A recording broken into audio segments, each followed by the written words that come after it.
Punjabi radio US ਸੁਣ ਰਹੇ ਸਾਰੇ ਸਰੋਤਿਆਂ ਨੂੰ ਬਲਵਿੰਦਰ ਕੌਰ ਵੱਲੋਂ ਪਿਆਰ ਭਰੀ ਸਤਿ ਸ਼੍ਰੀ ਅਕਾਲ। ਸਰੋਤਿਓ, ਪ੍ਰੋਗਰਾਮ ਖਬਰ ਤੇ ਨਜ਼ਰ ਪ੍ਰੋਗਰਾਮ ਦੇ ਵਿੱਚ ਸਾਡੇ ਨਾਲ ਹੋਣਗੇ ਬਲਤੇਜ ਪੰਨੂ ਜੀ। ਦੱਸਣਗੇ ਭਾਰਤ ਵਿੱਚ ਪੰਜਾਬ ਦੇ ਵਿੱਚ ਕੀ ਕੁਛ ਵਾਪਰਿਆ। ਖਬਰਾਂ ਤੇ ਨਜ਼ਰ ਮਾਰਾਂਗੇ। ਖਬਰਾਂ ਤੋਂ ਪਹਿਲਾਂ ਧੰਨਵਾਦ ਸਾਡੇ ਸਪਾਂਸਰ ਦਾ ਜਿਨ੍ਹਾਂ ਨੇ ਇਸ ਪ੍ਰੋਗਰਾਮ ਨੂੰ ਸਪਾਂਸਰ ਕੀਤਾ। ਸਭ ਤੱਕ ਪਹੁੰਚਾਇਆ ਖਾਲਸਾ ਇੰਸ਼ੋਰੈਂਸ ਏਜੰਸੀ ਸਨੋਜਾ 4082722500 ਜੋ ਹਰ ਇੱਕ ਤਰ੍ਹਾਂ ਦੀ ਇੰਸ਼ੋਰੈਂਸ ਕਰਦੇ ਨੇ। ਸਤਰਾਮ ਸਿੰਘ ਛਿੜਗਲ, ਸਲਮਾ, ਗੁਰਦੀਪ ਸਿੰਘ ਬੈਦੀ, ਕਲੋਵਸ, ਮਨਜੀਤ ਸਿੰਘ ਦੀਵਾਨਾ, ਬੀਸਲਾ ਪਰਿਵਾਰ ਪ੍ਰੈਜ਼ਨੋ, ਮਨਦੀਪ ਸਿੰਘ ਸਨੋਜੇ, ਜੈਂਡਰ ਹੋਮ ਲੋਨ ਵਾਲੇ ਜਿਨ੍ਹਾਂ ਤੋਂ ਤੁਸੀਂ ਰੀਅਲ ਸਟੇਟ ਬਾਰੇ ਵੀ ਪੁੱਛ ਸਕਦੇ ਹੋ। ਉਹਨਾਂ ਦਾ ਫੋਨ ਨੰਬਰ 5598255555। ਬਰਿੰਦਰ ਸਿੰਘ ਬੂਰਾ, ਕੈਂਟ। ਬਹੁਤ ਬਹੁਤ ਧੰਨਵਾਦ ਕਰਦੇ ਹਾਂ ਪ੍ਰੋਗਰਾਮਾਂ ਨੂੰ ਸਪਾਂਸਰ ਕਰਦੇ ਹੋ, ਸਭ ਤੱਕ ਪਹੁੰਚਾਉਂਦੇ। ਸਾਡੇ ਨਾਲ ਜੁੜ ਚੁੱਕੇ ਨੇ ਬਲਤੇਜ ਪੰਨੂ ਜੀ। ਸਤਿ ਸ਼੍ਰੀ ਅਕਾਲ, ਸਵਾਗਤ ਹੈ ਜੀ। ਸਤਿ ਸ਼੍ਰੀ ਅਕਾਲ ਜੀ, ਧੰਨਵਾਦ ਜੀ, ਮਿਹਰਬਾਨੀ। ਹਾਂ ਤੇ ਜੀ, ਸਭ ਤੋਂ ਪਹਿਲਾਂ ਗੱਲ ਕਰਦੇ ਹਾਂ ਸਰਦੂਲ ਸਿਕੰਦਰ ਦੀ, ਜੋ ਇਸ ਦੁਨੀਆ ਨੂੰ ਅਲਵਿਦਾ ਕਹਿ ਗਏ ਨੇ। ਦੇਖੋ ਜੀ, ਉਹਨਾਂ ਦੀਆਂ ਅੰਤਮ ਰਸਮਾਂ ਅੱਜ ਉਹਨਾਂ ਦਾ ਜਿਹੜਾ ਪਿੰਡ ਹੈ ਜੀ ਖੇੜੀ ਨੌਧ ਸਿੰਘ, ਉੱਥੇ ਦੁਪਹਿਰੇ 2 ਵਜੇ ਜਿਹੜੀਆਂ ਉਹ ਕੀਤੀਆਂ ਜਾਣਗੀਆਂ। ਪਿਛਲੇ ਕੁਛ ਹਫ਼ਤਿਆਂ ਤੋਂ ਬਿਮਾਰ ਸਨ ਸਰਦੂਲ ਸਿਕੰਦਰ ਹੁਰੀ। ਉਂਝ ਵੈਸੇ ਉਹਨਾਂ ਦੀ ਸਿਹਤ ਜਿਹੜੀ ਹੈ ਜੀ ਉਹ 5 ਕੁ ਸਾਲ ਪਹਿਲਾਂ ਵਿਗੜ ਗਈ ਸੀ, ਔਰ ਉਦੋਂ ਉਹਨਾਂ ਨੂੰ ਕਿਡਨੀਜ਼ ਦੇ ਵਿੱਚ ਇਨਫੈਕਸ਼ਨ ਹੋ ਗਿਆ ਸੀਗਾ। ਦੋਨੋਂ ਉਹਨਾਂ ਦੀਆਂ ਕਿਡਨੀਜ਼ ਚਲੇ ਗਈਆਂ ਸੀ, ਔਰ ਕੁਦਰਤ ਦੇਖੋ ਕਿ ਅਮਰ ਨੂਰੀ ਜਿਹੜੇ ਉਹਨਾਂ ਦੇ ਮਿਸਿਸ ਨੇ, ਉਹਨਾਂ ਦੀ ਕਿਡਨੀ ਮੈਚ ਕਰ ਗਈ ਸੀ ਉਹਨਾਂ ਦੇ ਨਾਲ। ਉਹਨਾਂ ਨੇ ਕਿਡਨੀ ਉਹਨਾਂ ਨੂੰ ਇੱਕ ਦਿੱਤੀ 5 ਸਾਲ ਪਹਿਲਾਂ, ਔਰ ਫਿਰ ਉਹ ਠੀਕ ਹੋ ਗਏ। ਜਿਹੜਾ ਉਹਨਾਂ ਨੂੰ ਬਲੱਡ ਪ੍ਰੈਸ਼ਰ ਦੀ ਜਿਹੜੀ ਹਾਰਟ ਦੀ ਟਰਬਲ ਫਿਰ ਆਉਣੀ ਸ਼ੁਰੂ ਹੋ ਗਈ। ਸ਼ੂਗਰ ਤੋਂ ਉਹ ਪੀੜਤ ਸਨ। ਕੁਛ ਹਫ਼ਤੇ ਪਹਿਲਾਂ ਉਹ ਇੱਥੇ ਸਿੰਘੂ ਬਾਰਡਰ ਦੇ ਉੱਤੇ ਵੀ ਜਿਹੜਾ ਉਹ ਜਾ ਕੇ ਆਏ 13 ਦਸੰਬਰ ਨੂੰ ਜਿਹੜਾ ਜੀ, ਔਰ ਉੱਥੇ ਉਹ 10 ਮਿੰਟ ਸਟੇਜ ਦੇ ਉੱਤੇ ਬੋਲੇ ਵੀ। ਉਸ ਤੋਂ ਉੱਥੋਂ ਆਉਣ ਤੋਂ ਬਾਅਦ ਕੁਛ ਦਿਨ ਤੋਂ ਬਾਅਦ ਉਹ ਬਿਮਾਰ ਹੋ ਗਏ, ਲੁਧਿਆਣੇ ਦੇ ਹਸਪੀਟਲ ਦੇ ਵਿੱਚ ਦਾਖਲ ਰਹੇ। ਉਸ ਟਾਈਮ ਉਹਨਾਂ ਨੂੰ ਕਰੋਨਾ ਜਿਹੜਾ ਜੀ ਉਹ ਦੱਸਿਆ ਜਾਂਦਾ, COVID-19, ਪਰ ਬਾਅਦ ਦੇ ਵਿੱਚ ਉਹ ਰਿਕਵਰ ਕਰ ਗਏ ਇਹਦੇ ਤੋਂ। ਅੱਜ ਹਾਲਾਂਕਿ ਜਿਹੜਾ ਇੱਥੇ ਚੈਨਲਾਂ ਦੇ ਵੱਲੋਂ, ਸਰਕਾਰ ਦੇ ਵੱਲੋਂ ਵੀ ਇਹ ਕਿਹਾ ਗਿਆ ਕਿ ਕਰੋਨਾ ਕਰਕੇ ਉਹਨਾਂ ਦੀ ਜਿਹੜੀ ਮੌਤ ਹੋਈ ਆ, ਇਹ ਸੱਚ ਨਹੀਂ ਗਾ। ਕਰੋਨਾ ਤੋਂ ਉਹ ਜਿਹੜਾ ਜੀ ਉਹ ਇਨਫੈਕਟਡ ਜ਼ਰੂਰ ਸਨ, ਪਰ ਉਹ ਰਿਕਵਰ ਕਰ ਗਏ ਸੀਗੇ। ਐਕਚੁਅਲੀ ਉਹਨਾਂ ਦਾ ਜਿਹੜੀ ਇਹ ਮੌਤ ਹੈ ਜੀ ਉਹ ਸ਼ੂਗਰ ਦੀ, ਹਾਈ ਸ਼ੂਗਰ ਦੀ ਵਜ੍ਹਾ ਕਰਕੇ, ਔਰ ਖਾਸ ਤੌਰ ਦੇ ਉੱਤੇ ਕਿਡਨੀ ਦੀ ਵਜ੍ਹਾ ਕਰਕੇ ਉਹਨਾਂ ਦੀ ਕਿਡਨੀ ਦੇ ਵਿੱਚ ਜਿਹੜਾ ਉਹ ਇਨਫੈਕਸ਼ਨ ਹੋ ਗਈ। ਇਨਫੈਕਸ਼ਨ ਜਿਹੜੀ ਸੀ ਉਹ ਫੈਲ ਗਈ ਬਾਕੀ ਜਗ੍ਹਾ ਦੇ ਉੱਤੇ। ਕੁਛ ਹਫ਼ਤੇ ਪਹਿਲਾਂ ਉਹਨਾਂ ਨੂੰ ਫਿਰ ਇਹ ਜਿਹੜਾ ਇੱਕ ਪ੍ਰਾਈਵੇਟ ਹਸਪੀਟਲ ਲੁਧਿਆਣੇ ਦਾ, ਉੱਥੋਂ ਸ਼ਿਫਟ ਕਰਤਾ ਗਿਆ। ਫੋਰਟੀਜ਼ ਉਹਨਾਂ ਦਾ ਪਰਿਵਾਰ ਉਹਨਾਂ ਨੂੰ ਉੱਥੇ ਜਿਹੜਾ ਲੈ ਗਿਆ ਫੋਰਟੀਜ਼ ਦੇ ਵਿੱਚ। ਤੇ ਉੱਥੇ ਜਿਹੜਾ ਉਹ ਜੇਰੇ ਇਲਾਜ ਸਨ ਪਿਛਲੇ ਕੁਛ ਦਿਨਾਂ ਤੋਂ, ਕੋਈ 5 ਦਿਨਾਂ ਤੋਂ ਉਹ ਵੈਂਟੀਲੇਟਰ ਦੇ ਉੱਤੇ ਸਨ। ਤੇ ਉਹਨਾਂ ਦੇ ਆਖਰੀ ਸਾਹ ਆਪਣਾ ਹਸਪੀਟਲ ਦੇ ਵਿੱਚ ਹੀ ਕੱਲ ਸਵੇਰੇ ਜਿਹੜਾ ਲਿਆ। ਅਜੇ 60 ਕੁ ਵਰ੍ਹਿਆਂ ਦੇ ਸਨ ਸਰਦੂਲ ਸਿਕੰਦਰ ਹੁਰੀ। ਔਰ ਜੇ ਕਿਹਾ ਜਾਵੇ ਕਿ ਪੰਜਾਬੀ ਸੰਗੀਤ ਜਿਹੜਾ ਉਹਦੇ ਤੇ ਉਹਨਾਂ ਨੇ ਰਾਜ ਕੀਤਾ, ਔਰ ਉਹ ਵੀ ਉਸ ਤਰੀਕੇ ਦੇ ਨਾਲ ਜਿਹਦੇ ਵਿੱਚ ਕਿਤੇ ਵੀ ਉਹਨਾਂ ਦੀ ਗਾਇਕੀ ਦੇ ਉੱਤੇ ਉਂਗਲ ਨਹੀਂ ਧਰੀ ਜਾ ਸਕਦੀ। ਜਿਹੜਾ ਪੰਜਾਬੀ ਕਲਚਰ, ਪੰਜਾਬੀ ਸੱਭਿਆਚਾਰ ਜਿਹੜਾ ਸੀਗਾ, ਉਹਨੂੰ ਹੀ ਉਹਨਾਂ ਨੇ ਗਾਇਆ। ਚਾਹੇ ਉਹ ਨੱਚਣ ਟੱਪਣ ਵਾਲੇ ਗੀਤ ਹੋਣ, ਚਾਹੇ ਉਹ ਜਿਹੜੇ ਸਲੋ ਸੌਂਗ, ਜਿਹੜੇ ਸੈਡ ਸੌਂਗ ਨੇ ਉਹ ਹੋਣ, ਕਿਤੇ ਵੀ ਉਹਨਾਂ ਨੇ ਸਮਝੌਤਾ ਨਹੀਂ ਜਿਹੜਾ ਜੀ ਉਹ ਕੀਤਾ। ਉਹ ਆਪਣੀ ਸਿਹਤ ਦੀ ਵਜ੍ਹਾ ਕਰਕੇ ਬੇਸ਼ੱਕ ਜਿਹੜੇ ਹੁਣ ਪਿਛਲੇ ਕਈ ਸਾਲਾਂ ਤੋਂ ਉਹ ਸਰਗਰਮ ਨਹੀਂ ਸਨ ਇਸ ਗਾਇਕੀ ਦੇ ਖੇਤਰ ਦੇ ਵਿੱਚ। ਉਂਝ ਵੀ ਗਾਇਕੀ ਹੁਣ ਜਿਹੜੀ ਉਹ ਬਦਲ ਗਈ, ਇਹਨਾਂ ਵਾਲੀ ਨਹੀਂ ਜਿਹੜੀ ਉਹ ਰਹੀ। ਸੋ ਸ਼ਾਇਦ ਹੀ ਕਿਤੇ ਕਿਸੇ ਕਲਾਕਾਰ ਦੇ ਜਾਣ ਦੇ ਉੱਤੇ ਏਡਾ ਜਿਹੜਾ ਉਹ ਲੋਕਾਂ ਦੇ ਮਨਾਂ ਦੇ ਅੰਦਰ ਜਿਹੜਾ ਜੀ ਉਦਾਸੀ ਜਿਹੜੀ ਹੋਵੇ, ਜਿੰਨੀ ਸਰਦੂਲ ਸਿਕੰਦਰ ਹੋਰਾਂ ਦੇ ਜਾਣ ਦੇ ਉੱਤੇ ਜਿਹੜੀ ਉਹ ਹੋਈ ਆ। ਤੋ ਅੱਜ ਉਹਨਾਂ ਦੀਆਂ ਅੰਤਮ ਰਸਮਾਂ ਖੇੜੀ ਨੌਧ ਸਿੰਘ, ਪਹਿਲਾਂ ਉਹ ਇੱਥੇ ਹੀ ਖੇੜੀ ਨੌਧ ਸਿੰਘ ਰਹਿੰਦੇ ਸੀਗੇ। ਬਾਅਦ ਦੇ ਵਿੱਚ ਕੋਈ 20 ਸਾਲ ਪਹਿਲਾਂ ਉਹ ਖੰਨੇ ਦੇ ਵਿੱਚ ਬਾਰ-ਬਾਰ ਉਹਨਾਂ ਨੇ ਆ ਕੇ ਆਪਣਾ ਮਕਾਨ ਜਿਹੜਾ ਉਹ ਬਣਾ ਲਿਆ ਸੀਗਾ। ਇੱਕ ਤਾਂ ਜਿੰਨੇ ਉਹ ਵਧੀਆ ਕਲਾਕਾਰ ਸੀ ਜੀ, ਉਹਨੇ ਜਾਂ ਉਦੋਂ ਕਿਤੇ ਵਧੀਆ ਉਹ ਇਨਸਾਨ ਸਨ। ਜਿਹੜਾ ਮਿਲਣ ਵਰਤਨ ਬਹੁਤ ਵਧੀਆ ਸੀ ਉਹਨਾਂ ਦਾ ਲੋਕਾਂ ਦੇ ਨਾਲ। ਔਰ ਜਿਹੜੇ ਲੋੜਵੰਦ ਨੇ ਉਹਨਾਂ ਦੀ ਮਦਦ ਦੇ ਵਾਸਤੇ ਜੇ ਤੁਸੀਂ ਖੰਨੇ ਦੇ ਨੇੜੇ ਤੇੜੇ ਜਾਂ ਖੇੜੀ ਨੌਰਥ ਸਿੰਘ ਦੇ ਨੇੜੇ ਤੇੜੇ ਕਿਸੇ ਨੂੰ ਪੁੱਛੋ ਤਾਂ ਉਹ ਇਹਦਾ ਜਵਾਬ ਜਿਹੜਾ ਜੀ ਉਹ ਦੇ ਸਕਦੇ ਆ ਕਿ ਲੋੜਵੰਦਾਂ ਦੇ ਵਾਸਤੇ ਉਹ ਇੱਕ ਦੇਵਤੇ ਵਾਂਗੂ ਸਨ। ਬਿਨਾਂ ਦੱਸੇ ਤੋਂ ਉਹਨਾਂ ਦੀਆਂ ਲੋੜਾਂ ਦੇ ਵਾਸਤੇ ਉਹ ਹਮੇਸ਼ਾ ਖੜੇ ਰਹਿੰਦੇ ਸਨ।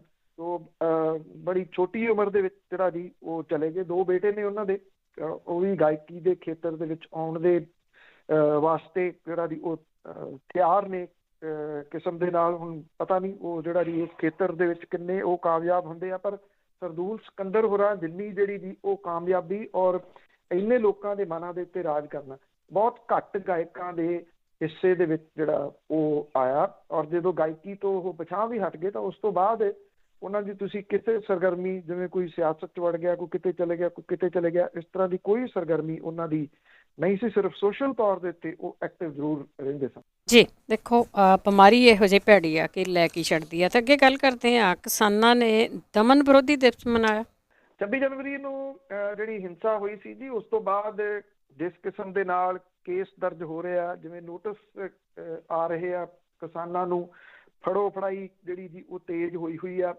ਹਾਲਾਂਕਿ ਜਿਹੜੀ ਕੇਂਦਰ ਦੀ ਸਰਕਾਰ ਆ ਉਹਨੇ ਦਿੱਲੀ ਦੀ ਹਾਈ ਕੋਰਟ ਨੂੰ ਦੱਸਿਆ ਕਿ 3 ਖੇਤੀ ਕਾਨੂੰਨਾਂ ਦੇ ਖਿਲਾਫ ਜਿਹੜਾ ਟਰੈਕਟਰ ਮਾਰਚ ਸੀਗਾ ਉਹਦੇ ਦੌਰਾਨ ਹੋਈ ਹਿੰਸਾ ਦੇ ਮਾਮਲੇ 'ਚ ਹੁਣ ਤੱਕ 19 ਵਿਅਕਤੀ ਗ੍ਰਿਫਤਾਰ ਕੀਤੇ ਆ। ਇਹ ਅਦਾਲਤ ਦੇ ਵਿੱਚ ਦੱਸ ਰਹੀ ਆ ਜਿਹੜੀ ਕੇਂਦਰ ਦੀ ਸਰਕਾਰ, ਜਦੋਂ ਕਿ ਇਹ ਅੰਕੜੇ ਸਹੀ ਨਹੀਂ ਗੇ ਜੀ। ਗ੍ਰਿਫਤਾਰੀਆਂ ਬਹੁਤ ਹੋਈਆਂ ਨੇ।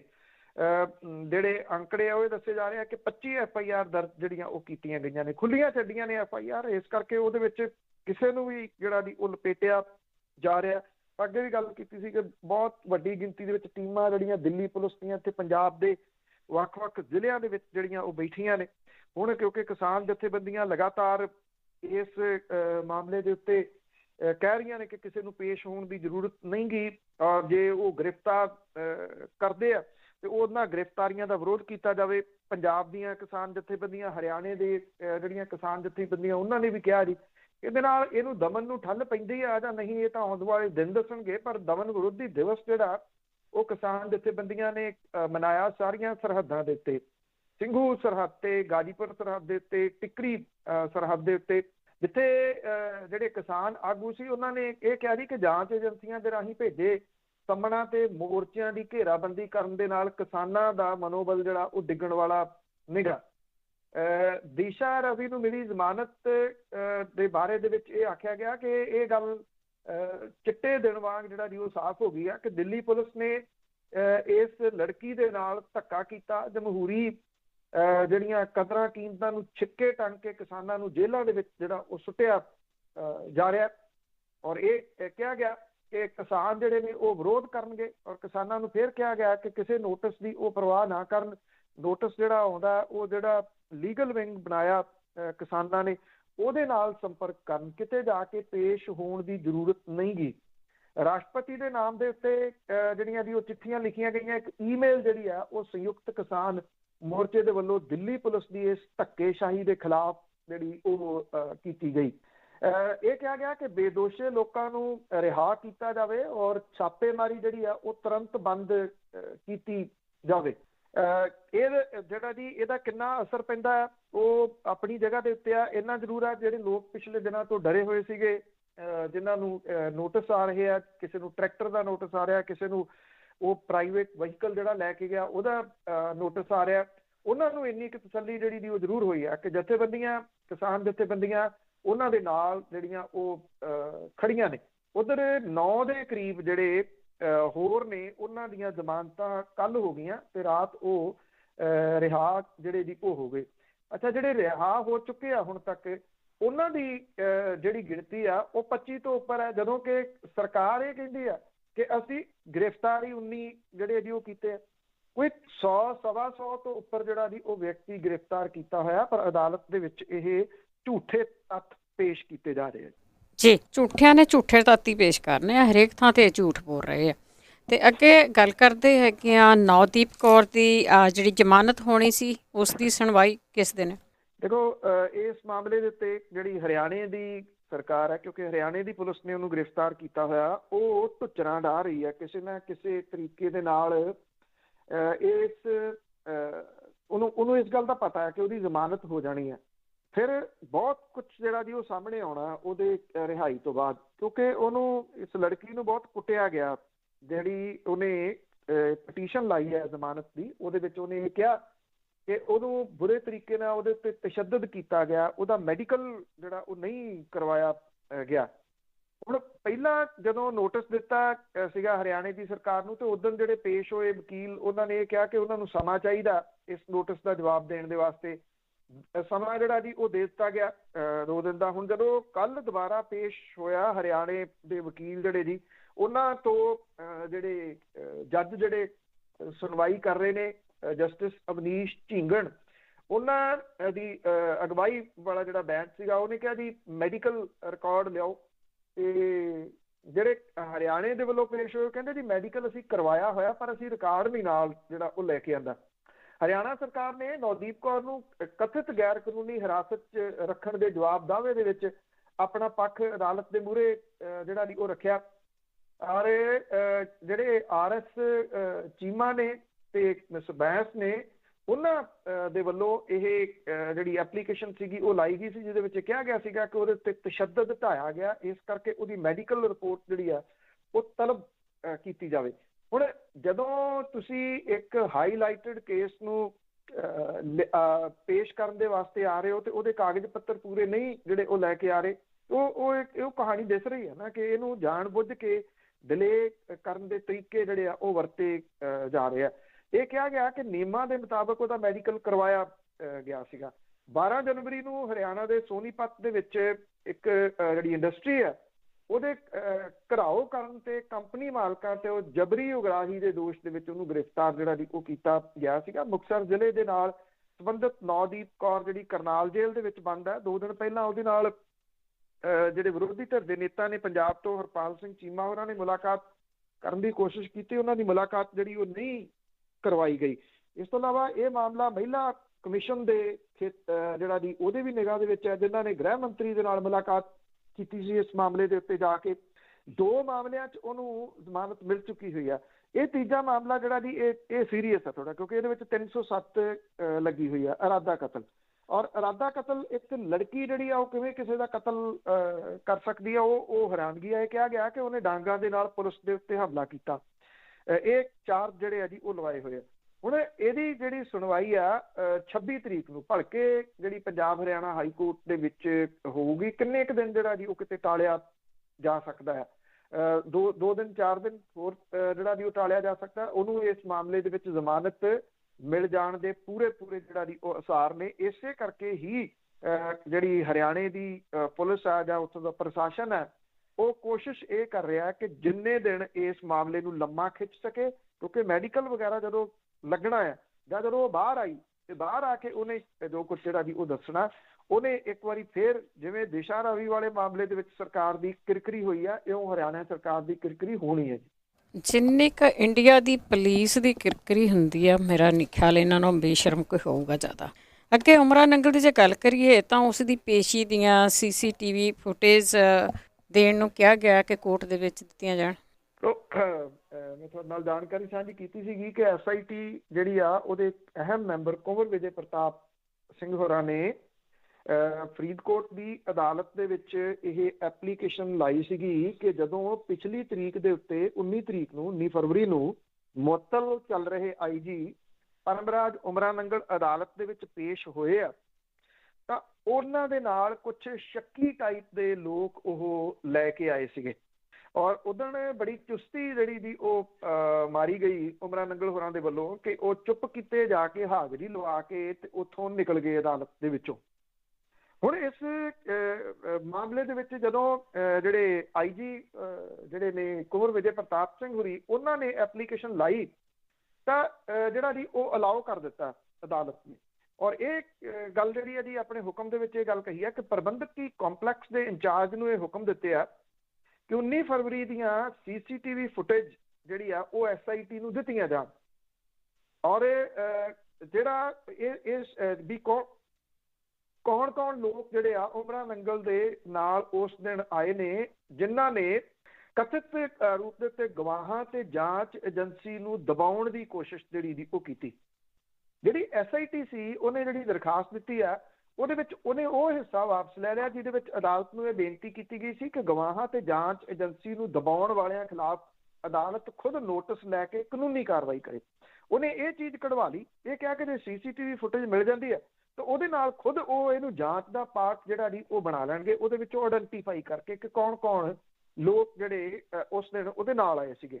ਕਿਉਂਕਿ ਕੁੰਵਰ ਵਿਜੇ ਪ੍ਰਤਾਪ ਸਿੰਘ ਵੀ ਜਿਹੜੇ ਨੇ ਉਹ ਇਸ ਮਾਮਲੇ ਦੇ ਵਿੱਚ ਕਿਸੇ ਵੀ ਐਂਗਲ ਦੇ ਉੱਤੇ ਢਿੱਲ ਨਹੀਂ ਜਿਹੜੀ ਉਹ ਦੇਣੀ ਚਾਹੁੰਦੇ, ਔਰ ਪਤਾ ਉਹਨਾਂ ਨੂੰ ਵੀ ਹੈ ਕਿ ਜਿਹੜੇ ਇਹ ਆਫੀਸਰ ਨੇ ਉਹ ਕਿਹੜੇ ਤਰੀਕੇ ਦੇ ਨਾਲ ਪਿਛਲੇ ਸਮੇਂ ਦੇ ਦੌਰਾਨ ਬਚਦੇ ਆਏ ਆ ਜੀ। ਉਹ ਕੋਈ ਨਾ ਕੋਈ ਚੋਰ ਮੋਰੀਆਂ ਲੱਭ ਲੈਂਦੇ ਆ, ਧਮਕਾ ਕੇ, ਡਰਾ ਕੇ, ਕਿਸੇ ਨਾ ਕਿਸੇ ਤਰੀਕੇ ਦੇ ਨਾਲ। ਇਸੇ ਕਰਕੇ ਅੱਜ ਤੱਕ ਇੰਨਾ ਕੁਝ ਹੋਇਆ। ਇਹ ਕਿਸੇ ਮਾਮਲੇ ਦੇ ਵਿੱਚ ਕੜਿੱਕੀ ਦੇ ਵਿੱਚ ਜਿਹੜਾ ਜੀ ਉਹ ਨਹੀਂ ਆਏ। ਇਹ ਮਾਮਲਾ ਉਹ ਹੈ ਜਿਹੜਾ ਪੁਲਿਸ ਦੇ ਵੱਲੋਂ ਗੋਲੀ ਚਲਾਈ ਗਈ ਸੀਗੀ ਜਦੋਂ ਗੁਰੂ ਗ੍ਰੰਥ ਸਾਹਿਬ ਦੀ ਬੇਅਦਬੀ ਹੋਈ ਸੀ ਤੇ ਸ਼ਾਂਤਮਈ ਤਰੀਕੇ ਦੇ ਨਾਲ ਲੋਕ ਰੋਸ ਪ੍ਰਗਟ ਕਰ ਰਹੇ ਸੀਗੇ। ਉਸ ਗੋਲੀ ਕਾਂਡ ਨੂੰ ਜਿਵੇਂ ਸੈਲਫ ਡਿਫੈਂਸ ਦੇ ਵਾਸਤੇ ਬਣਾਉਣ ਦੇ ਯਤਨ ਕੀਤੇ ਗਏ, ਉਹ ਸਾਰਾ ਕੁਝ ਲੱਭਤਾਂ ਜਿਹੜੀਆਂ ਸੀਗੀਆਂ ਜੀ ਉਹ ਸਾਹਮਣੇ ਆ ਗਈਆਂ। ਇਹਦੇ ਵਿੱਚ ਸਾਬਕਾ ਜਸਟਿਸ ਰਣਜੀਤ ਸਿੰਘ ਕਮਿਸ਼ਨ ਦਾ ਰੋਲ ਵੀ ਰਿਹਾ, ਪਰ ਉਹ ਸਭ ਤੋਂ ਵਧੀਆ ਜਿਹੜਾ ਵੀ ਉਹ ਰੋਲ SIT ਦੇ ਜਿਹੜੇ ਇੱਕ ਅਹਿਮ ਮੈਂਬਰ ਨੇ ਕੁੰਵਰ ਵਿਜੇ ਪ੍ਰਤਾਪ ਸਿੰਘ ਹੋਰਾਂ ਦਾ ਰਿਹਾ, ਜਿਹੜੇ ਲਗਾਤਾਰ ਇੱਕ ਕਿਸਮ ਦੇ ਨਾਲ ਤੁਸੀਂ ਕਹਿ ਲਓ ਕਿ ਵਨ ਮੈਨ ਆਰਮੀ ਦੇ ਤੌਰ ਦੇ ਉੱਤੇ ਲੱਗੇ ਹੋਏ ਨੇ। ਉਧਰ ਪੰਜਾਬ ਦੇ ਸਾਬਕਾ DGP ਸਮੇਧ ਸੈਣੀ ਤੇ ਉਮਰਾ ਨੰਗਲ ਦੀ ਅਗਾਊਂ ਜ਼ਮਾਨਤ ਅਰਜ਼ੀ ਤੇ ਪੰਜਾਬ ਤੇ ਹਰਿਆਣਾ ਹਾਈ ਕੋਰਟ ਦੇ ਵਿੱਚ ਸੁਣਵਾਈ ਜਿਹੜੀ ਆ ਉਹ ਕੰਪਲੀਟ ਨਹੀਂ ਹੋ ਸਕੀ। ਹਾਈ ਕੋਰਟ ਪਿਛਲੇ 3 ਦਿਨਾਂ ਤੋਂ ਲਗਾਤਾਰ ਸੁਣਵਾਈ ਜਿਹੜੀ ਹੈ ਜੀ ਉਹ ਕਰ ਰਹੀ ਹੈ। ਅੱਜ ਤੱਕ ਇਹਦੇ ਸੁਣਵਾਈ ਜਿਹੜੀ ਹੈ ਜੀ ਉਹ ਮੁਲਤਵੀ ਕੀਤੀ ਗਈ ਆ। ਇਹਨਾਂ ਨੂੰ ਉੱਥੋਂ ਐਂਟੀਸਪੇਟਰੀ ਮਿਲਦੀ ਆ ਜਾਂ ਨਹੀਂ, ਇਹ ਅੱਜ ਉਮੀਦ ਹੈ ਕਿ ਇਸ ਮਾਮਲੇ ਦੇ ਉੱਤੇ ਫੈਸਲਾ ਜਿਹੜਾ ਉਹ ਆ ਜਾਊਗਾ, ਕਿਉਂਕਿ ਇਹਨਾਂ ਕੋਲੇ ਐਂਟੀਸਪੇਟਰੀ ਹੈ ਨਹੀਂ। ਇਸ ਕਰਕੇ 19 ਤਰੀਕ ਨੂੰ ਇਹ ਚੁਸਤੀ ਜਿਹੜੀ ਦੀ ਉਹ ਮਾਰੀ ਗਈ ਵੀ ਜਦੋਂ ਅਗਲੀ ਤਰੀਕ ਜਿਹੜੀ ਉਹ ਪੈ ਜਾਊਗੀ ਤੇ ਉਦੋਂ ਤੱਕ ਜਿਹੜਾ ਦੀ ਇਹ ਚੁੱਪ ਕਰਕੇ ਹਾਜ਼ਰੀ ਲਵਾ ਕੇ ਉੱਥੋਂ ਨਿਕਲ ਜਾਣਗੇ। ਤੇ ਉਹਦੇ ਨਾਲ ਜਿਹੋ ਜਿਹੇ ਜਿੰਨੇ ਬੰਦੇ ਜਿਹੜਾ ਦੀ ਉਹ ਲੈ ਕੇ ਆਏ ਗਏ, ਇੱਕ ਘੇਰਾ ਘੱਟ ਕੇ ਲਿਆਂਦਾ ਗਿਆ, ਉਹ CCTV ਫੁਟੇਜ ਹੈ ਜਿਹੜੀ ਕਿ ਕੁੰਵਰ ਵਿਜੇ ਪ੍ਰਤਾਪ ਹੋਈ ਲੈਣੀ ਚਾਹੁੰਦੇ ਨੇ। ਉਹ ਵੀ ਕਿਉਂਕਿ ਪੁਲਿਸ ਦੇ ਵਿੱਚ ਨੇ, ਉਹਨਾਂ ਨੂੰ ਜ਼ਰੂਰ ਪਤਾ ਹੋਊਗਾ ਕਿ ਉਹ ਪੁਲਿਸ ਵਾਲੇ ਹੀ ਹੋਣਗੇ ਜਿਹੜੇ ਵਰਦੀ ਤੋਂ ਬਿਨਾਂ ਉਮਰਾ ਨੰਗਲ ਹੋਰਾਂ ਨੂੰ ਉੱਥੇ ਫਰੀਦਕੋਟ ਦੀ ਅਦਾਲਤ ਦੇ ਵਿੱਚ ਲੈ ਕੇ ਆਏ ਤੇ ਉੱਥੋਂ ਹਾਜ਼ਰੀ ਪਵਾ ਕੇ ਜਿਹੜਾ ਜੀ ਉਹ ਵਾਪਸ ਲੈ ਗਏ। ਜੇ CCTV ਫੁਟੇਜ ਜਿਹੜੀ ਦੀ ਸਾਹਮਣੇ ਆ ਜਾਂਦੀ ਹੈ ਤੇ ਉਹਦੇ ਵਿੱਚੋਂ ਬਹੁਤ ਕੁਝ ਜਿਹੜਾ ਜੀ ਉਹ ਨਿਕਲ ਆਉਣਾ ਕਿ ਕਿਹੜੇ ਪੁਲਿਸ ਵਾਲੇ ਸਨ ਜਿਹੜੇ ਉੱਥੇ ਉਹਨੂੰ ਲੈ ਕੇ ਗਏ। ਬਿਲਕੁਲ ਜੀ, ਗੱਲਬਾਤ ਇਹ ਨਹੀਂ ਹਜੇ ਤਾਈਂ ਇਦਾਂ ਦਾ ਪਾਇਆ ਹੋਇਆ। ਤਾਂ ਅੱਗੇ ਗੱਲ ਕਰਦੇ ਹਾਂ, ਸਰਦਾਰ ਪਟੇਲ ਦੇ ਨਾਂ ਤੇ ਜਿਹੜਾ ਬਹੁਤ ਸਭ ਤੋਂ ਵੱਡਾ ਕ੍ਰਿਕਟ ਸਟੇਡੀਅਮ ਸੀ ਉਸ ਦਾ ਨਾਂ ਪਾਸੇ ਕਰਕੇ ਮੋਦੀ ਸਟੇਡੀਅਮ ਦਾ ਨਾਂ ਰੱਖ ਦਿੱਤਾ ਗਿਆ ਤੇ ਆਸੇ-ਪਾਸੇ ਆਬਾਨੀ ਡਾਨੀ ਵੀ ਹੈ। ਦੇਖੋ ਕੁਝ ਸਮਾਂ ਪਹਿਲਾਂ ਜਿਹੜਾ ਇਹ ਕਿਹਾ ਗਿਆ ਸੀਗਾ ਕਿ ਸਿਲੇਬਸ ਦੇ ਵਿੱਚ ਪੜ੍ਹਾਇਆ ਜਾਵੇ ਪ੍ਰਧਾਨ ਮੰਤਰੀ ਨਰਿੰਦਰ ਮੋਦੀ ਹੋਰਾਂ ਦੇ ਬਾਰੇ ਦੇ ਵਿੱਚ, ਤੇ ਉਦੋਂ ਇਹ ਗੱਲ ਹੈ ਵੀ ਨਹੀਂ ਕਿਸੇ ਜਿਹੜਾ ਲਾਈਵ ਆ ਵਿਅਕਤੀ ਉਹਦੇ ਬਾਰੇ ਚ ਪੜ੍ਹਾਇਆ ਨਹੀਂ ਜਾ ਸਕਦਾ। ਇਹ ਪ੍ਰਧਾਨ ਮੰਤਰੀ ਹੋਰਾਂ ਨੇ ਆਪ ਉਦੋਂ ਜਿਹੜੀ ਗੱਲ ਕਹੀ ਸੀਗੀ ਵੀ ਨਹੀਂ ਪੜ੍ਹਾਉਣਾ ਜਿਹੜਾ ਜੀ ਉਹ ਠੀਕ ਨਹੀਂਗਾ।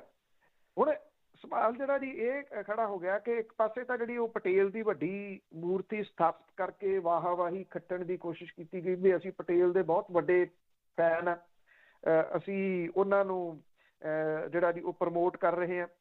ਦੂਜੇ ਪਾਸੇ ਇਹ ਜਿਹੜਾ ਇਹ ਮੋਟੇਰਾ ਦੇ ਵਿੱਚ ਜਿਹੜਾ ਸਟੇਡੀਅਮ ਆ ਇਹਨੂੰ ਵੱਡਾ ਕੀਤਾ ਗਿਆ। ਹੁਣ ਇਹ ਕਿਹਾ ਗਿਆ ਕਿ ਵਿਸ਼ਵ ਦਾ ਸਭ ਤੋਂ ਵੱਡਾ ਇਹ ਸਟੇਡੀਅਮ ਹੈ, 1,32,000 ਬੰਦਾ ਇਸ ਸਟੇਡੀਅਮ ਦੇ ਵਿੱਚ ਬਹਿ ਸਕਦਾ। ਔਰ ਜਿਹੜਾ ਇਹਦੇ ਹੋਇਆ ਇਹ ਕਿ ਰਾਸ਼ਟਰਪਤੀ ਹੋਰਾਂ ਨੇ ਇਹਦਾ ਉਦਘਾਟਨ ਕੀਤਾ।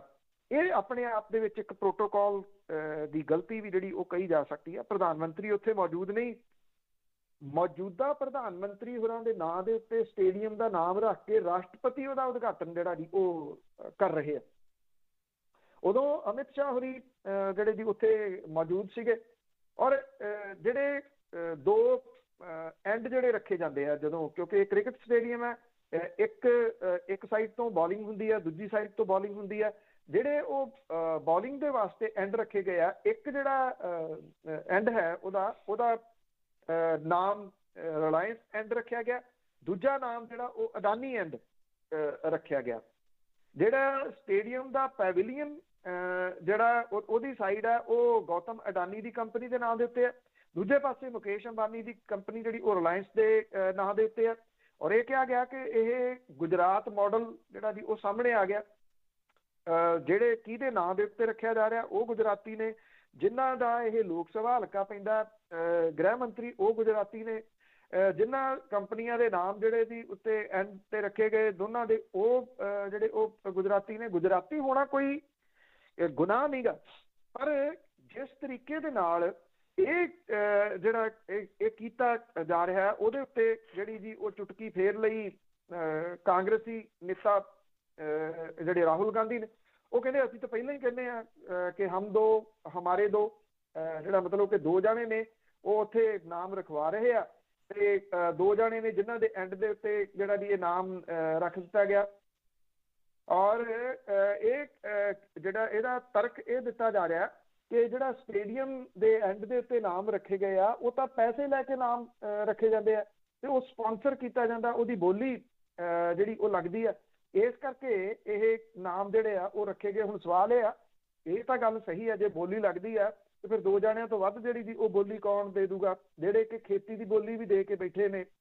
ਔਰ ਉਹ ਖੇਤੀ ਦੇ ਵਾਸਤੇ ਵੀ ਇਹ ਕਿਹਾ ਜਾ ਸਕਦਾ ਨਾ ਕਿ ਇਹ ਬੋਲੀ ਦਿੱਤੀ ਜਾ ਚੁੱਕੀ ਹੋਈ ਆ, ਜਿਹਦੇ ਕਰਕੇ ਉਹ ਹੁਣ ਅਜੇ ਤੱਕ ਜਿਹੜਾ ਜੀ ਏਡੇ ਸੰਘਰਸ਼ ਦੇ ਬਾਵਜੂਦ ਝੁਕਣ ਦੇ ਵਾਸਤੇ ਜਿਹੜਾ ਉਹ ਤਿਆਰ ਨਹੀਂ ਗੇ।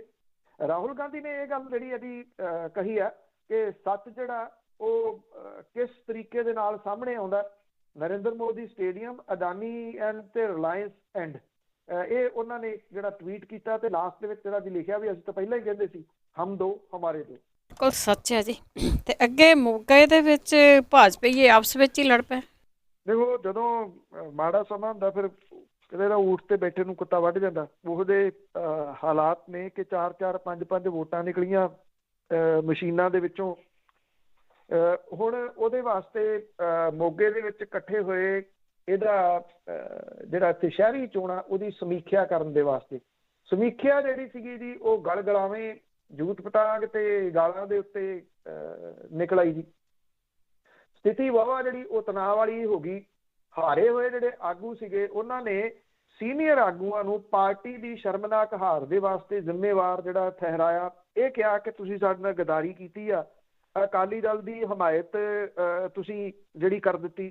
ਇਹ ਲੀਡਰਾਂ ਨੂੰ ਕਿਹਾ ਗਿਆ ਕਿ ਸਾਨੂੰ ਤਾਂ ਟਿਕਟਾਂ ਦੇਤੀਆਂ, ਖੜੇ ਕਰਤੇ, ਅਸੀਂ ਲੋਕਾਂ ਦੀਆਂ ਗਾਲਾਂ ਖਾਂਦੇ ਰਹੇ, ਲੋਕ ਸਾਨੂੰ ਭਜਾਉਂਦੇ ਰਹੇ, ਕਿਤੇ ਉਹਨਾਂ ਨੇ ਸਾਨੂੰ ਪ੍ਰਚਾਰ ਨਹੀਂ ਕਰਨ ਦਿੱਤਾ, ਅਸੀਂ ਪਾਰਟੀ ਦੇ ਵਾਸਤੇ ਡਟੇ ਰਹੇ। ਪਰ ਪਾਰਟੀ ਦੇ ਜਿਹੜੇ ਆਗੂ ਸੀਗੇ ਉਹਨਾਂ ਨੇ ਕਿਹਾ ਕਿ ਸਾਨੂੰ ਟਿਕਟਾਂ ਦੇਣ ਤੋਂ ਬਾਅਦ ਮੁੜ ਕੇ ਪੁੱਛਿਆ ਹੀ ਨਾ ਕਿਸੇ ਨੇ ਵੀ ਸਾਡੇ ਵਾਸਤੇ ਪ੍ਰਚਾਰ ਕਰਨ ਦੇ ਵਾਸਤੇ ਆਉਣਾ ਸੀ। ਕੋਈ ਪ੍ਰਚਾਰ ਕਰਨ ਦੇ ਵਾਸਤੇ ਨਹੀਂ ਆਇਆ, ਕੋਈ ਸਾਡੇ ਨਾਲ ਖੜਨ ਦੇ ਵਾਸਤੇ ਨਹੀਂ ਆਇਆ, ਸਾਡੀ ਫਾਈਨੈਂਸ਼ਲੀ ਜਿਹੜੀ ਦੀ ਉਹ ਮਦਦ ਕੀ ਕਰਨੀ ਸੀ। ਇਹ ਜਿਹੜੀ ਸੀਗੀ ਇਹ ਤੂੰ ਮੈਂ ਹੰਗਾਮੇ ਤੱਕ ਜਿਹੜੀ ਉਹ ਪਹੁੰਚ ਗਈ ਤੇ ਇੱਕ ਦੂਜੇ ਦੇ ਗਲਾਵੇਂ ਜਿਹੜੇ ਉਹ ਵੀ ਫੜ ਲਏ। ਹਾਰਨ ਵਾਲੇ ਉਮੀਦਵਾਰਾਂ ਨੇ ਇਹ ਕਿਹਾ ਕਿ ਅਸੀਂ ਤਾਂ ਪਾਰਟੀ ਦੇ ਸਿਰ ਦੇ ਉੱਤੇ ਉਤਰੇ ਸੀਗੇ ਵੀ ਪਾਰਟੀ ਸਾਡੇ ਨਾਲ ਖੜੀ ਹੋਊਗੀ, ਪਰ ਪਾਰਟੀ ਜਿਹੜੀ ਸੀ ਉਹਨੇ ਸਾਡੇ ਵਾਸਤੇ ਸਟੈਂਡ ਜਿਹੜਾ ਉਹ ਨਹੀਂ ਲਿਆ। ਜਿਹੜੀ ਭਾਰਤੀ ਜਨਤਾ ਪਾਰਟੀ ਸੀਗੀ ਉਹ ਕਿਸਾਨਾਂ ਦੇ ਰੋਹ ਕਰਕੇ ਨਗਰ ਨਿਗਮ ਚੋਣਾਂ ਦੇ ਵਿੱਚ ਸਿਰਫ ਇੱਕ ਸੀਟ ਜਿੱਤ ਸਕੀ। 27 ਉਮੀਦਵਾਰਾਂ ਨੂੰ ਹਾਰ ਦਾ ਸਾਹਮਣਾ ਕਰਨਾ ਪਿਆ। ਬਹੁਤਿਆਂ ਦੀਆਂ ਜ਼ਮਾਨਤਾਂ ਜ਼ਬਤ ਹੋ ਗਈਆਂ। ਵੈਸੇ ਤਾਂ ਪੰਜਾਬ ਪੂਰੇ ਦੇ ਵਿੱਚ ਹਾਲਾਤ ਜਿਹੜੇ ਵੀ ਇਹ ਰਹੇ, ਕਿਤੋਂ 4 ਵੋਟਾਂ ਕਿਤੋਂ 5 ਵੋਟਾਂ। ਇਹ ਕਿਹਾ ਜਾ ਰਿਹਾ ਹੈ ਕਿ ਉਹਨਾਂ ਨੂੰ ਲਾਰਾ ਲਾਇਆ ਗਿਆ ਸੀ 22 ਦੇ ਵਿੱਚ ਜਿਹੜੀਆਂ ਚੋਣਾਂ ਆਉਣੀਆਂ ਨੇ ਉਹਦੇ ਵਿੱਚ ਤੁਹਾਨੂੰ ਟਿਕਟਾਂ ਜਿਹੜੀਆਂ ਫਿਰ ਦੇਵਾਂਗੇ ਜੇ ਤੁਸੀਂ ਹੁਣ ਪਾਰਟੀ ਨਾਲ ਖੜੇ ਰਹਿੰਦੇ ਹੋ। ਜਿਹੜੇ ਇਹ ਚੋਣਾਂ ਲੜਨ ਵਾਲੇ ਸੀ ਉਹ ਕਹਿੰਦੇ ਵੀ ਜੇ ਹੁਣ ਸਾਡੇ ਨਾਲ ਖੜੇ ਨਹੀਂ ਹੋਏ ਤੇ ਫਿਰ 22 ਦੇ ਵਿੱਚ ਵੀ ਜੇ ਹਾਲਾਤ ਇਹੋ ਜਿਹੇ ਬਣੇ ਰਹੇ ਤੇ ਫਿਰ ਪਾਰਟੀ ਉਦੋਂ ਕਿਵੇਂ ਸਾਡੇ ਵਾਸਤੇ ਜਿਹੜਾ ਵੀ ਉਹ ਖੜੀ ਹੋਊਗੀ। ਅੱਜ ਹਾਲਾਤ ਜਿਹੜੇ ਪੰਜਾਬ ਦੇ ਵਿੱਚ ਜਿਹੜੇ ਇਸ ਤਰ੍ਹਾਂ ਦੇ ਬਣੇ ਹੋਏ ਆ, ਇਸ ਪਾਰਟੀ ਦੇ ਨਾਲ ਕੋਈ ਖੜਨ ਦੇ ਵਾਸਤੇ ਜਿਹੜਾ ਉਹ ਤਿਆਰ ਨਹੀਂ ਗਾ। ਹਰਿਆਣਾ ਤੇ ਉੱਤਰ ਪ੍ਰਦੇਸ਼ ਦੇ ਹਾਲਾਤ ਤਾਂ ਭਾਰਤੀ ਜਨਤਾ ਪਾਰਟੀ ਦੇ ਵਾਲੇ ਵਾਸਤੇ ਇੱਥੋਂ ਨਾਲੋਂ ਵੀ ਜਿਹੜੇ ਜੀ ਉਹ ਖਤਰਨਾਕ ਬਣੇ ਹੋਏ ਆ, ਜਿੱਥੇ ਪੋਲੀਟੀਕਲ ਨਹੀਂ ਬਲਕਿ ਸਮਾਜਿਕ ਤੌਰ ਦੇ ਉੱਤੇ ਵੀ ਬਾਈਕਾਟ ਜਿਹੜਾ ਉਹ ਹੋਇਆ ਹੈ। ਬਾਈਕਾਟ ਕੀਤਾ ਹੋਇਆ ਸਮਾਜਿਕ ਤੌਰ ਦੇ ਉੱਤੇ ਲੋਕਾਂ ਦਾ ਕਿ ਕਿਸੇ ਇਹਨਾਂ ਨੂੰ ਵਿਆਹ ਸ਼ਾਦੀ ਦੇ ਵਿੱਚ ਜੰਮਣ ਮਰਨ ਦੇ ਉੱਤੇ ਵੀ ਨਹੀਂ ਜਿਹੜਾ ਉਹ ਸੱਦਣਾ। ਤੋ ਇਹ ਹਾਲਾਤ ਜਿਹੜੇ ਗਰਾਊਂਡ ਪੱਧਰ ਦੇ ਉੱਤੇ ਬਣੇ ਆ, ਇੱਕ ਪਾਸੇ ਲੋਕ ਵਿਰੋਧ ਕਰ ਰਿਹਾ, ਇੱਕ ਪਾਸੇ ਆਪਸ ਦੇ ਵਿੱਚ ਜਿਹੜਾ ਜੀ ਉਹ ਗੁੱਥਮ ਗੁੱਥਾ ਹੋ ਕੇ ਇੱਕ ਦੂਜੇ ਦੇ ਗਲਾਵਿਆਂ ਤੱਕ ਜਿਹੜਾ ਉਹ ਪਹੁੰਚੇ। ਬਿਲਕੁਲ ਜੀ, ਹਾਲਾਤ ਤਾਂ ਇਹ ਬਣਨੇ ਸੀਗੇ। ਅੱਗੇ ਯੂਪੀ ਦੇ ਗੈਂਗਸਟਰ ਨੂੰ ਲੈ ਕੇ ਵੀ ਬੜਾ ਕੁਝ ਚੱਲ ਰਿਹਾ। ਕੋ ਇਹ ਇੱਕ ਨਾਮਵਰ ਗੈਂਗਸਟਰ ਹੈ ਯੂਪੀ ਦਾ, ਮੁਖਤਾਰ ਅੰਸਾਰੀ। ਉਹ ਪੰਜਾਬ ਦੀ ਰੋਪੜ ਜੇਲ੍ਹ ਦੇ ਵਿੱਚ ਹੈ, ਔਰ ਜਿਹੜੀ ਉੱਤਰ ਪ੍ਰਦੇਸ਼ ਦੀ ਸਰਕਾਰ ਹੈ ਉਹ ਉਹਨੂੰ ਗਾਜੀਪੁਰ ਜੇਲ੍ਹ ਦੇ ਵਿੱਚ ਸ਼ਿਫਟ ਕਰਨਾ ਜਿਹੜਾ ਜੀ ਉਹ ਚਾਹੁੰਦੀ ਹੈ। ਇਹ ਜਿਹੜੀ ਮਾਮਲਾ ਹੈ ਇਹ ਹੁਣ ਅਦਾਲਤ ਦੇ ਵਿੱਚ ਜਿਹੜਾ ਜੀ ਉਹ ਪਹੁੰਚਿਆ ਹੋਇਆ। ਪੰਜਾਬ ਸਰਕਾਰ ਦੇ ਵਕੀਲ ਦੇ ਕਹਿਣ ਦੇ ਉੱਤੇ ਸੁਪਰੀਮ ਕੋਰਟ ਦੇ ਜਸਟਿਸ ਅਸ਼ੋਕ ਭੂਸ਼ਣ ਹੋਰਾਂ ਦੀ ਅਗਵਾਈ ਵਾਲੀ ਬੈਂਚ ਨੇ ਜਿਹੜੀ ਹੈ ਜੀ ਉਹ ਸੁਣਵਾਈ ਇਹਦੀ ਕਰ ਰਹੀ ਹੈ। ਤੁਸੀਂ ਦੇਖੋ ਸੁਪਰੀਮ ਕੋਰਟ ਤੱਕ ਮਾਮਲਾ ਇਹ ਪਹੁੰਚਿਆ ਹੋਇਆ, ਔਰ 2 ਮਾਰਚ ਤੱਕ ਹੁਣ ਇਹਦੇ ਉੱਤੇ ਸੁਣਵਾਈ ਜਿਹੜੀ ਹੈ ਜੀ ਉਹ ਟਲ ਗਈ ਹੈ। ਇਹ ਤੋਂ ਪਹਿਲਾਂ ਉੱਤਰ ਪ੍ਰਦੇਸ਼ ਦੀ ਸਰਕਾਰ ਨੇ ਹਲਫਨਾਮਾ ਵੀ ਸੁਪਰੀਮ ਕੋਰਟ ਦੇ ਵਿੱਚ ਦਾਇਰ ਕੀਤਾ। ਗੈਂਗਸਟਰ ਮੁਖਤਾਰ ਅੰਸਾਰੀ ਪਿਛਲੇ 2 ਸਾਲ ਤੋਂ ਰੋਪੜ ਜੇਲ੍ਹ ਦੇ ਵਿੱਚ ਬੰਦ ਹੈ। ਉਹਨੂੰ ਯੂਪੀ ਦੀ ਗਾਜੀਪੁਰ ਜੇਲ੍ਹ ਦੇ ਵਿੱਚ ਸ਼ਿਫਟ ਕਰਨ ਦੀ ਮਨਜ਼ੂਰੀ ਯੂਪੀ ਸਰਕਾਰ ਨੇ ਮੰਗੀ ਹੈ। ਯੂਪੀ ਸਰਕਾਰ ਦੀ ਪਟੀਸ਼ਨ ਦੇ ਉੱਤੇ ਸੁਪਰੀਮ ਕੋਰਟ ਨੇ ਪੰਜਾਬ ਸਰਕਾਰ ਨੂੰ ਹਲਫਨਾਮਾ ਦਾਇਰ ਕਰਨ ਦੇ ਵਾਸਤੇ ਕਿਹਾ ਸੀਗਾ। ਪੰਜਾਬ ਸਰਕਾਰ ਦੇ ਵੱਲੋਂ ਜਿਹੜੇ ਸੀਨੀਅਰ ਵਕੀਲ ਨੇ, ਤੁਸੀਂ ਦੇਖੋ ਇਹ ਸਰਕਾਰ ਦੇ ਖਰਚੇ ਦੇ ਉੱਤੇ, ਸਰਕਾਰ ਦੇ ਕਹਿੰਦੇ ਲੋਕਾਂ ਦੇ ਖਰਚੇ ਦੇ ਉੱਤੇ ਦੁਸ਼ਯੰਤ ਦਵੇ ਜਿਹੜੇ ਜੀ ਉਹ ਪੇਸ਼ ਹੋਏ, ਬਹੁਤ ਵੱਡੇ ਵਕੀਲ ਨੇ। ਉਹਨਾਂ ਨੇ ਇਹ ਕਿਹਾ ਕਿ ਨਿੱਜੀ ਕਾਰਨਾਂ ਕਰਕੇ ਸੁਣਵਾਈ ਜਿਹੜੀ ਉਹ ਟਾਲੀ ਜਾਵੇ, ਇਹਨੂੰ ਮੰਨ ਲਿਆ ਗਿਆ। ਯੂਪੀ ਸਰਕਾਰ ਦੇ ਵੱਲੋਂ ਸੋਲਿਸਿਟਰ ਜਨਰਲ ਜਿਹੜੇ ਸੀ ਤੁਸ਼ਾਰ ਮਹਿਤਾ ਨੇ ਇਹਦੇ ਉੱਤੇ ਜਿਹੜਾ ਸੀ ਕਿੰਤੂ ਕੀਤਾ। ਇਹ ਕਿਹਾ ਕਿ ਬਿਨਾਂ ਵਜ੍ਹਾ ਇਹਨੂੰ ਲੰਬਾ ਖਿੱਚਣ ਦੇ ਯਤਨ ਜਿਹੜੇ ਆ ਉਹ ਕੀਤੇ ਜਾ ਰਹੇ ਆ। ਮੁਖਤਾਰ ਅੰਸਾਰੀ ਦੇ ਵੱਲੋਂ ਜਿਹੜੇ ਸੀਨੀਅਰ ਵਕੀਲ ਸੀਗੇ ਪੇਸ਼ ਹੋਏ, ਮੁਕੁਲ ਰੋਹਤਗੀ, ਉਹਨੇ ਇਹ ਕਿਹਾ ਕਿ ਉਹਨਾਂ ਦਾ ਮੁਵੱਕਲ ਜਿਹੜਾ ਜੀ ਇੱਕ ਛੋਟਾ ਸਧਾਰਨ ਜਿਹਾ ਆਦਮੀ ਹੈ, ਪਰ ਉੱਤਰ ਪ੍ਰਦੇਸ਼ ਦੀ ਸਰਕਾਰ ਉਹਨੂੰ ਜਾਣਬੁੱਝ ਕੇ ਪਰੇਸ਼ਾਨ ਕਰ ਰਹੀ ਹੈ। ਇਹਦੇ ਵਿੱਚ ਜਿਹੜਾ ਤੁਸ਼ਾਰ ਮਹਿਤਾ ਸੀਗਾ ਸੋਲਿਸਿਟਰ ਜਨਰਲ, ਉਹਨੇ ਕਿਹਾ ਕਿ ਅੰਸਾਰੀ ਏਡੇ ਛੋਟੇ ਆਦਮੀ ਹੈ ਜਿਹਨੂੰ ਬਚਾਉਣ ਦੇ ਵਾਸਤੇ ਪੰਜਾਬ ਸਰਕਾਰ ਪੂਰੀ ਬੇਸ਼ਰਮੀ ਦੇ ਨਾਲ ਜਿਹੜੀ ਆ ਉਹ ਲੱਗੀ ਹੋਈ ਹੈ। ਯੂਪੀ ਸਰਕਾਰ ਨੇ ਹਲਫਨਾਮੇ ਦੇ ਵਿੱਚ ਇਹ ਕਿਹਾ ਕਿ ਜਿਹੜਾ ਵਿਸ਼ੇਸ਼ ਸ਼ਕਤੀਆਂ ਦਾ ਇਸਤੇਮਾਲ ਕਰਦਿਆਂ ਸੁਪਰੀਮ ਕੋਰਟ ਅੰਸਾਰੀ ਨੂੰ ਵਾਪਸ ਉੱਤਰ ਪ੍ਰਦੇਸ਼ ਭੇਜੇ ਜਾਣ ਦੇ ਨਾਲ ਨਾਲ ਉਹਦੇ ਖਿਲਾਫ ਮੁਹਾਲੀ ਦੇ ਵਿੱਚ ਦਰਜ ਕੇਸ ਵੀ ਯੂਪੀ ਦੇ ਵਿੱਚ ਪ੍ਰਯਾਗਰਾਜ ਦੇ ਵਿੱਚ ਟ੍ਰਾਂਸਫਰ ਕੀਤੇ ਜਾਣ। ਅੰਸਾਰੀ ਦੇ ਉੱਤੇ ਪ੍ਰਯਾਗਰਾਜ ਦੇ ਵਿਧਾਇਕ ਤੇ ਸੰਸਦ ਜਿਹੜੇ ਨੇ ਉਹ 10 ਕੇਸਾਂ ਦਾ ਟਰਾਇਲ ਜਿਹੜਾ ਚੱਲ ਰਿਹਾ। ਇਹਦੇ ਬਾਵਜੂਦ ਬਾਂਦਾ ਜੇਲ੍ਹ ਦੇ ਵਿੱਚ ਸਪੈਸ਼ਲ ਕੋਰਟ ਦੀ ਪਰਮਿਸ਼ਨ ਦੇ ਬਾਵਜੂਦ ਪੰਜਾਬ ਪੁਲਿਸ ਨੂੰ ਉਹ ਦੇ ਦਿੱਤਾ ਗਿਆ, ਜਿਹਦੇ ਖਿਲਾਫ ਕਈ ਵਾਰੀ ਪੇਸ਼ੀ ਵਾਰੰਟ ਜਿਹੜਾ ਉਹ ਜਾਰੀ ਹੋਇਆ। ਪੰਜਾਬ ਦੇ ਰੋਪੜ ਜੇਲ੍ਹ ਦੇ ਅਧਿਕਾਰੀ ਇਹ ਕਹਿੰਦੇ ਆ ਕਿ ਅੰਸਾਰੀ ਬਿਮਾਰ ਰਹਿੰਦਾ, ਔਰ ਮੁਹਾਲੀ ਦੇ ਵਿੱਚ ਅੰਸਾਰੀ ਦੇ ਖਿਲਾਫ ਦਰਜ ਕੇਸ ਦੇ ਵਿੱਚ 2 ਸਾਲ ਤੋਂ ਚਾਰਜ ਸ਼ੀਟ ਹੀ ਦਾਇਰ ਨਹੀਂ ਕੀਤੀ ਗਈ। ਇਹਦੇ ਬਾਵਜੂਦ ਉਹ ਜਾਣਬੁੱਝ ਕੇ ਜ਼ਮਾਨਤ ਨਹੀਂ ਮੰਗ ਰਿਹਾ। ਉਹ ਇਸ ਕਰਕੇ ਜ਼ਮਾਨਤ ਨਹੀਂ ਮੰਗ ਰਿਹਾ ਵੀ ਜੇ ਜ਼ਮਾਨਤ ਹੋ ਗਈ ਤੇ ਉਹਨੂੰ ਫਿਰ ਇੱਥੋਂ ਉਹ ਚੱਲ ਜੂਗਾ ਤੇ ਉਹਨੂੰ ਉੱਤਰ ਪ੍ਰਦੇਸ਼ ਦੀ ਜਿਹੜੀ ਹੈ ਜੀ ਉਹ ਪੁਲਿਸ ਗ੍ਰਿਫਤਾਰ ਜਿਹੜੀ ਉਹ ਕਰ ਲੂਗੀ। ਤੁਸੀਂ ਦੇਖੋ ਇਹ ਕੀ ਕਹਾਣੀ ਜਿਹੜੀ ਹੈ ਜੀ ਉਹ ਚਲਾਈ ਜਾ ਰਹੀ ਹੈ। ਕਿਸੇ ਨੂੰ ਲੱਗਦਾ ਹੋਊਗਾ ਕਿ ਇਹ ਪਤਾ ਨਹੀਂ ਕਿਸੇ ਫਿਲਮ ਦੀ ਸਕ੍ਰਿਪਟ ਹੈ। ਕਿਸੇ ਫਿਲਮ ਦੀ ਸਕ੍ਰਿਪਟ ਨਹੀਂ ਗੀ ਜੀ। ਇਹ 2 ਸਰਕਾਰਾਂ ਜਿਹੜੀਆਂ ਨੇ ਉਹ ਇੱਕ ਗੈਂਗਸਟਰ ਨੂੰ ਲੈ ਕੇ ਆਮੋ ਸਾਹਮਣੇ ਨੇ। ਇੱਕ ਸਰਕਾਰ ਉਹਨੂੰ ਬਚਾ ਰਹੀ ਹੈ, ਦੂਜੀ ਸਰਕਾਰ ਜਿਹੜੀ ਹੈ ਜੀ ਉਹ ਕਿਉਂਕਿ ਉਹ ਦੂਜੀਆਂ ਪਾਰਟੀਆਂ ਦੇ ਨਾਲ ਜਿਹੜਾ ਜੀ ਉਹ ਚੱਲਦਾ, ਇਸ ਕਰਕੇ ਉਹ ਉਹਨੂੰ ਉੱਥੇ ਜਿਹੜਾ ਲਿਜਾਣਾ ਚਾਹੁੰਦੀ ਆ। 8 ਵਾਰੀ ਉੱਤਰ ਪ੍ਰਦੇਸ਼ ਦੀ ਪੁਲਿਸ ਜਿਹੜੀ ਜੀ ਇੱਥੇ ਆਈ ਉਹਨੂੰ ਲੈਣ ਦੇ ਵਾਸਤੇ, 8 ਵਾਰੀ। ਕਦੀ ਸਿਹਤ ਤੇ ਕਦੀ ਸੁਰੱਖਿਆ ਕਾਰਨ ਜਿਹੜੇ ਜੀ ਉਹ ਦੱਸ ਕੇ ਉਹਨੂੰ ਨਹੀਂ ਇੱਥੋਂ ਸ਼ਿਫਟ ਕੀਤਾ ਗਿਆ। ਕਿਉਂ ਨਹੀਂ ਸ਼ਿਫਟ ਕੀਤਾ ਗਿਆ? ਕਿਉਂਕਿ ਉਹ ਮੁੱਖ ਮੰਤਰੀ ਹੋਰਾਂ ਦੇ ਪਰਿਵਾਰਕ ਮੈਂਬਰਾਂ ਦੇ ਬੇਹੱਦ ਕਰੀਬੀ ਹੈ ਜੀ। ਦੇਖ ਲਓ ਗੈਂਗਸਟਰਾਂ ਨਾਲ ਵੀ ਕਿੰਨੇ ਵਧੀਆ ਸੰਬੰਧ ਹੈ ਨਾ ਲੋਕਾਂ ਦੇ।